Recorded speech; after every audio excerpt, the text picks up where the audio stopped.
یہ وظیفہ ایک بار پڑھتے ہی آپ کی ہر مراد پوری ہوگی۔ اس میں کسی قسم کا کوئی شک ہی نہیں کہ اس سے آپ کی ہر مراد پوری ہوگی، آپ کی ہر حاجت پوری ہوگی۔ تو آئیے وظیفے کی طرف آتے ہیں۔ سب سے پہلے دعا کرتے ہیں، اے میرے رب، جو بھی میرے بھائی بہن سننے دیکھنے والے ہیں، اے میرے رب ان سب کو حرمین شریفین کی زیارت بار بار نصیب فرما اور کسی کو بھی محروم نہ فرما۔ اے میرے اللہ الرحمن الرحیم۔ السلام علیکم ورحمۃ اللہ وبرکاتہ۔ پیارے بھائیو بہنوں، آج میں جو وظیفہ آپ کو دے رہا ہوں، انشاءاللہ آپ کی جو بھی حاجت ہو، آپ نے ساری زندگی وظائف پڑھے حاجات کے لیے لیکن پورا نہیں ہو رہا، دنیا کی جو بھی حاجت ہو، ممکن ہو ناممکن، یہ وظیفہ ایک بار پڑھتے ہی آپ کی ہر مراد پوری ہوگی۔ بس آپ نے پڑھنا ہے اور اس کے بعد آپ کی مراد پورا ہونا ہے انشاءاللہ۔ حرم شریف کے پر نور مناظر آپ کے سامنے ہیں، یہاں سے آپ کو یہ وظیفہ دے رہا ہوں انشاءاللہ۔ اس میں کسی قسم کا کوئی شک ہی نہیں کہ اس سے آپ کی ہر مراد پوری ہوگی، آپ کی ہر حاجت پوری ہوگی۔ تو آپ کو ایسی کوئی حاجت درپیش ہو جو آپ کو لگتا ہے کہ زندگی بھر اس کا کوئی امکان ہی نہیں، تو ایک بار اس کو آزمائیں اور ہمیں بھی دعاؤں میں یاد رکھیں۔ تو آئیے وظیفے کی طرف آتے ہیں۔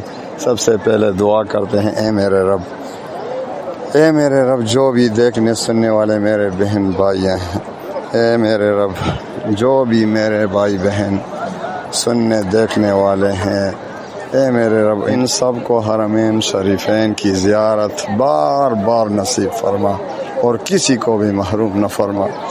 اے میرے اللہ، اس بیت اللہ کی خاطر جو بھی یہ ویڈیو دیکھ رہا ہے، اس آپ کے گھر کی خاطر ان کے تمام پریشانیوں کو اپنے خزانہ غیب سے حل فرما۔ ان کے تمام قرضوں کا بوجھ ان پر ہو تو ان کے قرض اتارنے کی ان کے لیے راہ پیدا فرما۔ اے میرے رب، جن پر غربت مسلط ہے، مالی پریشانی مسلط ہے، اے میرے رب ان کو مالی پریشانی سے نجات عطا فرما اور ان کے تمام مراد اور حاجات کو اپنے خزانہ غیب سے پورا فرما۔ تو آئیے انشاءاللہ اللہ کے فضل سے، اس بیت اللہ کی برکت سے آپ کو ایک وظیفہ دے رہا ہوں۔ آپ اس کو ایک بار پڑھیں اور پھر اس کے کرامات، کمالات، معجزات خود اپنی آنکھوں سے دیکھ لیں، اسی وقت مصیبت ٹل جائے گی۔ تو آپ نے سورۃ النمل کی آیت نمبر 62، اعوذ باللہ من الشیطان الرجیم، بسم اللہ الرحمن الرحیم، امن یجیب المضطر اذا دعاہ ویکشف السوء۔ آپ نے ایک تو کسی خاص مقصد کے لیے، ویسے آپ نے ہر نماز کے بعد کم از کم ایک بار یا 3 بار پڑھنا ہے، اور جب سخت ضرورت پیش آ جائے، اس کا یہ فائدہ ہوگا کہ آپ کی ہر مراد ویسے ہی اللہ تعالیٰ پورا فرمائے گا۔ جب آپ 5 وقت کی نماز کے بعد اس کو اپنا معمول بنا لیں گے۔ اور دوسری بات یہ کہ جب سخت ضرورت پیش آ جائے یا آپ کو کوئی ایمرجنسی، آپ کو کوئی ڈاکو آ جائے، کوئی دشمن آ جائے، تو فوراً ایک بار یہ آیت پڑھیں، اسی وقت آپ اس کے نظروں سے چھپ جائیں گے، وہ آپ اس کو نظر ہی نہیں آئیں گے، وہ دیکھتے رہ جائے گا کہ کہاں تھا وہ۔ تو جب سخت ضرورت کے لیے جو کوئی حاجت پورا نہیں ہو رہا، تو خوب دل سے پہلے وضو کر کے نماز پڑھیں، 2 رکعت صلاۃ حاجت کے، اس کے بعد 11 بار درود شریف پڑھیں اور 313 بار یہی آیت کا تھوڑا سا حصہ، ایک چھوٹی سی دعا، امن یجیب المضطر اذا دعاہ ویکشف السوء۔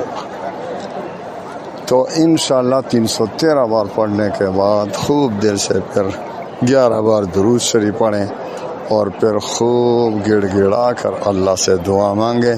آپ کی جو بھی حاجت ہوگی اس کی پرواہ نہ کریں، بس اللہ پہ چھوڑ دیں، انشاءاللہ اسی وقت آپ کی دعا قبول ہوگی، آپ کی پریشانی ختم ہو جائے گی اور معنی پر غور کر کے پڑھیں۔ انشاءاللہ العزیز تمام پریشانیوں کے لیے یہی آیت کافی و شافی ہے، یہی دعا کافی و شافی ہے۔ اللہ تعالیٰ تمام مسلمانوں کو، ویسے اگر اس میں کوئی حکمت ہوگی تو تھوڑا وقت بھی لے سکتا ہے اللہ کی حکمت، لیکن انشاءاللہ العزیز اکثر یہی ہوتا ہے کہ اسی وقت اللہ کی مدد پہنچتی ہے۔ تو آپ نے ایک بار نہیں کئی بار پڑھا کریں، یہ دعا یہ وظیفہ آپ کئی بار کریں انشاءاللہ، کئی دن تک، انشاءاللہ ضرور آپ کی مراد پوری ہوگی اور آپ کا بیڑا پار ہو جائے گا۔ اللہ تعالیٰ آپ سب کو، ہم سب کو دنیا و آخرت کی کامیابی نصیب فرمائے۔ اللہ تعالیٰ تمام مسلمانوں کے غموم ہموم پریشانیوں کو خوشیوں میں بدل دے۔ وآخر دعوانا ان الحمد للہ رب العالمین۔